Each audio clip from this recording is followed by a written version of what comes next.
Les graffitis aussi relèvent d'une tradition ancestrale. Il n'y a qu'à penser aux grottes de Lascaux. Mais aujourd'hui, il faut bien le dire, ils reçoivent moins de considération, surtout chez ceux dont le mur a été tagué.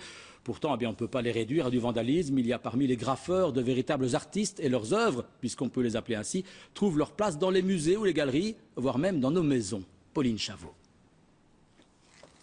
Ce geste, ça fait déjà plus de 13 ans qu'il le pratique tous les jours.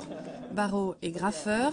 Avec son collectif d'artistes, il a créé sa propre entreprise de décoration à domicile, une déco inspirée du graffiti.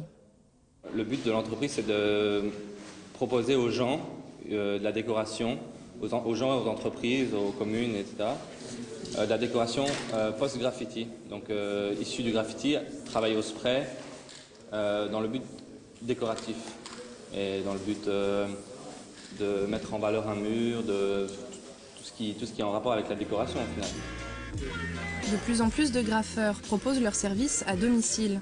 Une nouvelle tendance qui permet aux artistes de faire de leur art un métier comme un autre. Je viens du graffiti illégal et il y a le graffiti. Donc le graffiti illégal, c'est ce qu'on fait avec passion. Le graffiti légal, c'est ce qu'on fait plutôt par hobby. Et aujourd'hui, ce que je fais, c'est du graffiti business. Donc je le fais pour vivre. Je vis d'un dérivé de ma passion. Ouais.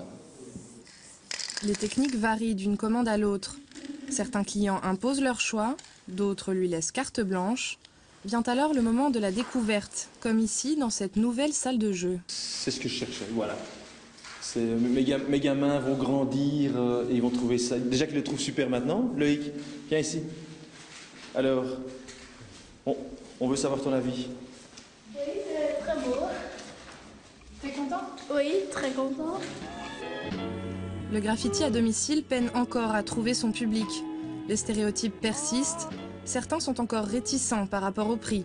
Comptez tout de même au minimum 200 € pour une œuvre unique et originale. Mais tous les graffitis ne sont pas les bienvenus. La traque au tag, c'est d'ailleurs l'un des reportages qui sera au menu de l'émission Devoir d'enquête, ce soir à 20h15 sur la 1.